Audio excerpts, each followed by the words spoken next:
Abra sua Bíblia comigo no Evangelho de Jesus Cristo, conforme o relato de Lucas, capítulo 15. Lucas, capítulo 15.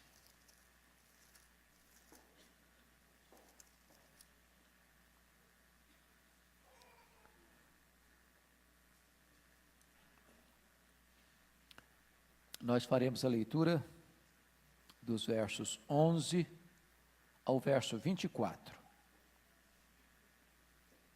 Lucas 15, 11 a 24.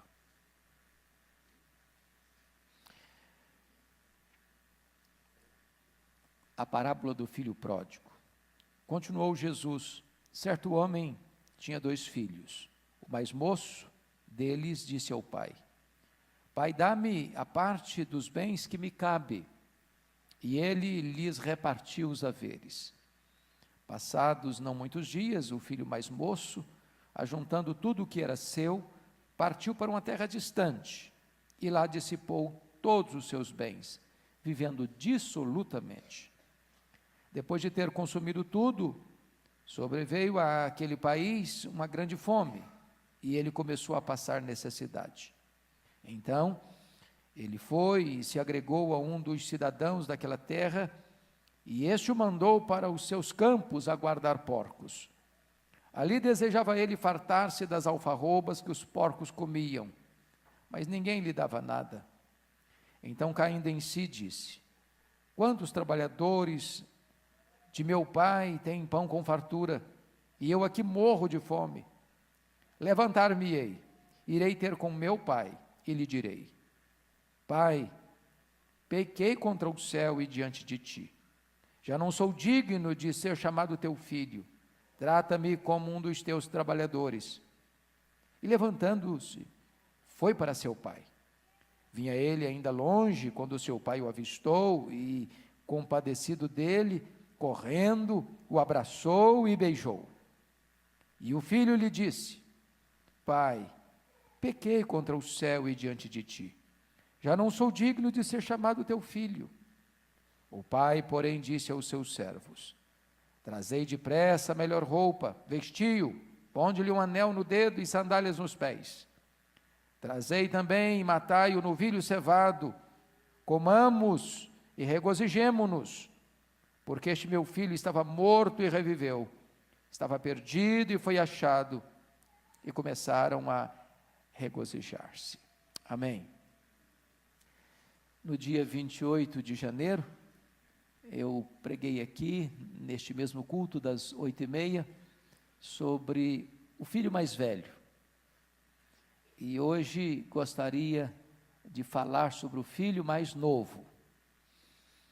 E estas 3 parábolas que estão registradas aqui em Lucas 15, elas têm o mesmo tema, o mesmo propósito, o mesmo foco.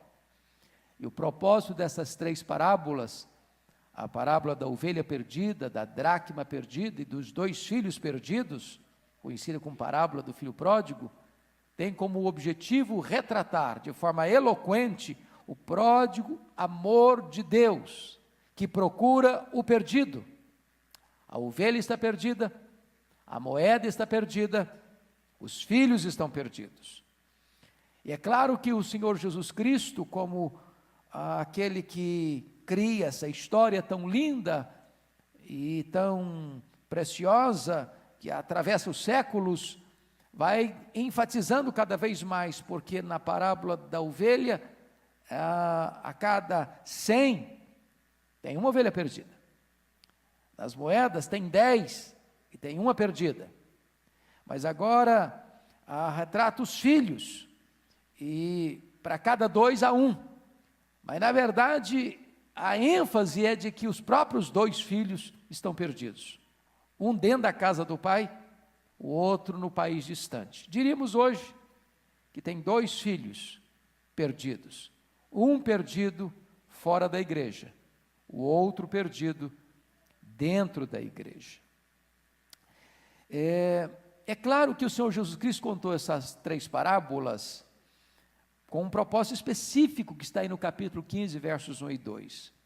Está escrito assim: aproximavam-se de Jesus todos os publicanos e pecadores para o ouvir. E Lucas tem o cuidado de registrar que não eram alguns, não era a maioria, mas eram todos os publicanos e pecadores. Essas pessoas desprezadas pelos judeus, os judeus as consideravam indignas de serem salvas, e diz a Bíblia que essas pessoas se aproximavam de Jesus para ouvir Jesus. Por outro lado, diz o verso 2, e murmuravam os fariseus e os escribas, ou seja, os religiosos, aqueles que se achavam justos, aqueles que aplaudiam a si mesmos pelas suas próprias virtudes, esses estavam murmurando, reclamando, e murmurando porque Jesus tinha a disposição de receber esses pecadores e até ter um momento de comunhão com eles, comendo com eles. Desta forma, o que Jesus está querendo retratar é que na parábola do chamado filho pródigo, este filho mais velho, que foi criado com o pai, que trabalhava com o pai, que não tinha uma vida dissoluta, que vivia dentro de determinadas regras e cercas morais, e que nunca tinha, segundo a sua imaginação, transgredido uma ordem do pai, era o filho mais velho, um símbolo dos fariseus e dos escribas, que se achavam justos, que se achavam bons, que se achavam dignos, mas que termina a parábola irritado com o pai, aborrecido com o irmão, do lado de fora da casa do pai, perdido na casa do pai. Enquanto que o mais novo, o filho pródigo, esse que sai de casa, esse que vive dissolutamente, esse que tem aventuras as mais loucas fora de casa, num dado momento, ele cai em si, ele se arrepende, ele volta, ele pede perdão, ele é perdoado e ele celebra com o pai, porque o pai o acolhe, o perdoa, o aceita, e então uma grande festa de alegria da reconciliação. E a resposta é: vamos nos regozijar, porque este meu filho estava perdido e foi achado, este meu filho estava morto e reviveu. Então, dito isto, eu gostaria que nós pudéssemos hoje olhar para esse filho pródigo e perceber aqui 4 fases distintas na sua vida. A primeira delas, vejam comigo, esse moço era feliz, inconscientemente, na casa do pai. Em outras palavras, ele era feliz e não sabia. Irmãos amados, tudo começa na vida desse moço, à luz do texto, com uma coisa que nós chamamos de insatisfação. Versículo 12 diz: o mais moço disse ao pai: pai, dá-me a parte dos bens que me cabe. E ele lhe repartiu os haveres. Esse é um perigo de quem é criado na igreja, criado num lar cristão, de viver a vida toda na igreja. De repente as coisas de Deus se tornaram tão comuns, tão corriqueiras para ele, que perderam o encanto. Ele tem o pai, ele tem pão com fartura, ele tem o irmão, ele tem todos os privilégios de segurança, mas de repente aquilo não mais preenche o seu coração. Ele começa a flertar com coisas de fora da casa do pai. Ele começa a imaginar que a vida está pulsando do lado de fora dos muros. Ele começa a nutrir no coração o mesmo sentimento que Eva nutriu ao comer do fruto proibido.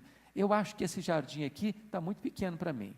Esse jardim aqui não passa de uma grande escravidão que eu estou vivendo dentro desses muros.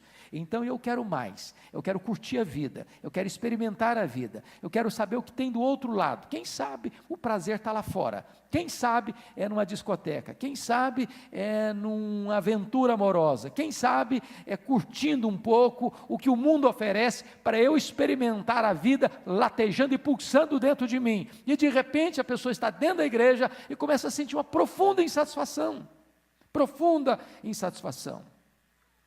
Foi assim com Lúcifer. Ele era um anjo de luz, querubim da guarda, e ele não se sente satisfeito com isso.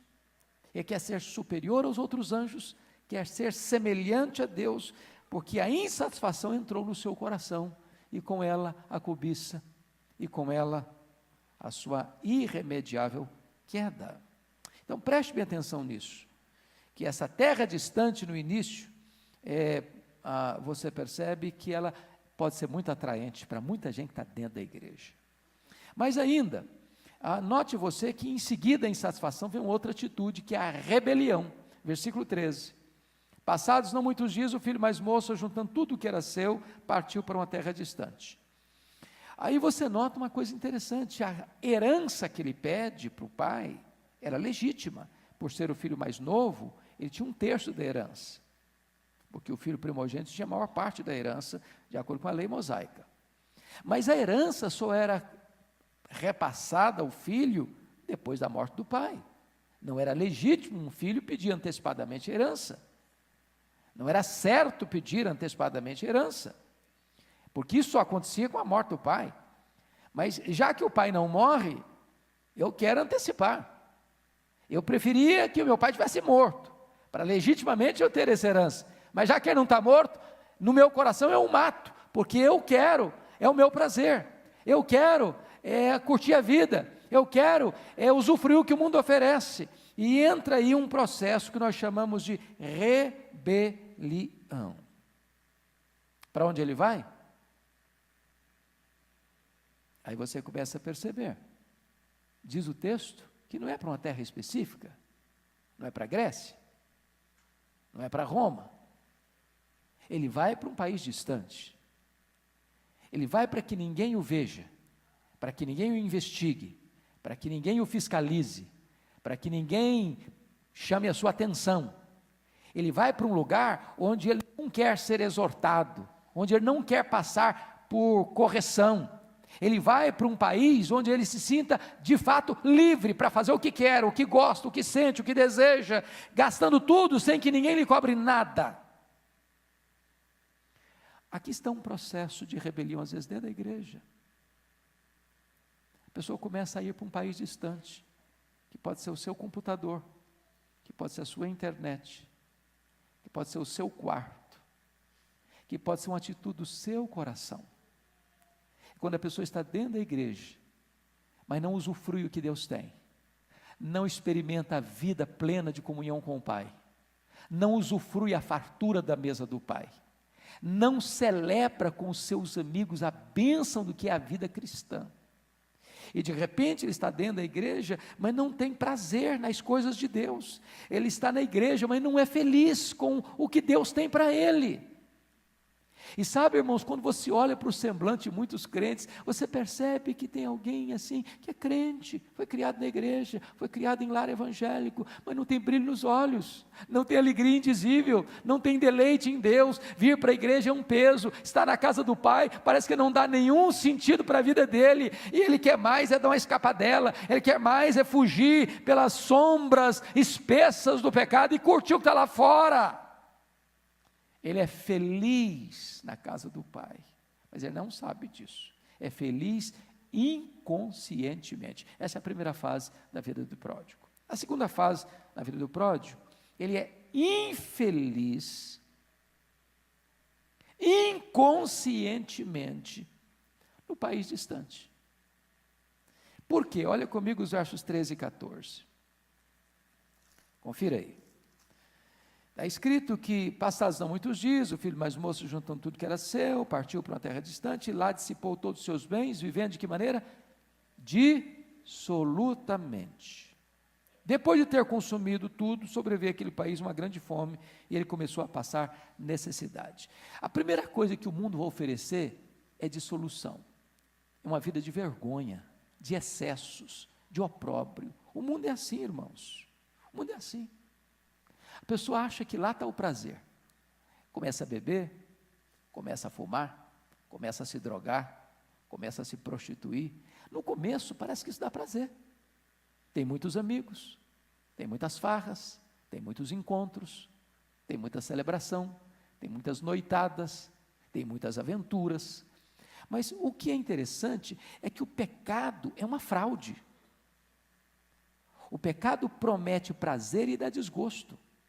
O pecado promete liberdade e escraviza. O pecado promete vida e mata. Esse país distante é uma miragem. O prazer que ele oferece é curto demais, e o dissabor que ele oferece é muito longo. O diabo é um estelionatário. Estelionatário, ele vende para você o que ele não tem, ele promete para você o que ele não possui. Os prazeres do mundo são um engodo. Pense comigo isso, irmãos. Se há prazer na pessoa que pensa, vou fazer uma viagem colorida com as drogas, e depois ele está se chafurdando na lama, e depois ele está se prostituindo para pagar a droga, e depois ele rouba coisas dentro da casa dos pais para pagar a droga, daqui a pouquinho ele está arruinado na lama, no lixo. É assim o mundo, é assim o mundo. Mas notem vocês que não é só a dissolução, não vem a degradação.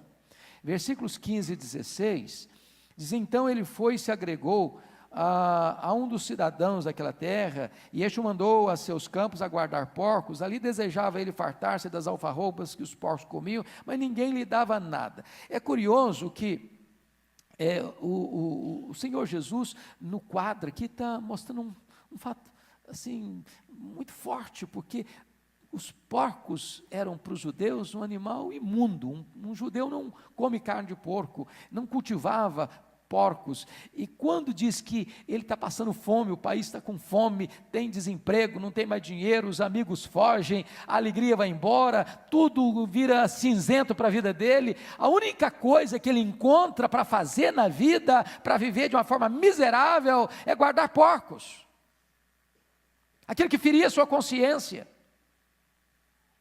E o que é curioso, que nem mesmo as alfarrobas que os porcos comiam, ele tinha liberdade de comer. É uma descrição de tragédia plena, de fundo de poço, de túnel escuro sem janela. O que o texto quer mostrar para nós é que o mundo degrada, o pecado degrada. Hoje é apenas uma olhadela, hoje é apenas um trago, hoje é apenas um gole, hoje é apenas uma pequena mentira, hoje é apenas uma fronteira da consciência que é rompida. Amanhã esse dique rompe, e é uma enxurrada de lama para dentro da alma dessa pessoa. Ele é infeliz lá no país distante, inconscientemente, mas agora preste atenção, que lá no chiqueiro, tem a terceira fase desse moço. Ele é infeliz conscientemente. Ele é infeliz e sabe que é infeliz. Esse é o engano do mundo. O mundo joga para você aí janelas abertas e coloridas, dizendo, vem que tem. Vem que aqui tem prazer. Vem que aqui tem felicidade, vem que aqui tem alegria, vem que aqui tem aventura, vem que aqui a vida está pulsando, vem que aqui você vai desfrutar de todas as taças dos prazeres, aqui o prazer está transbordando todo dia, toda hora. E quando a pessoa vai, e quando a pessoa experimenta, e quando a pessoa toca, e quando a pessoa ouve, e quando a pessoa vê, e quando a pessoa faz, e quando a pessoa entra, ela percebe que ela entra dentro de um túnel que não tem saída.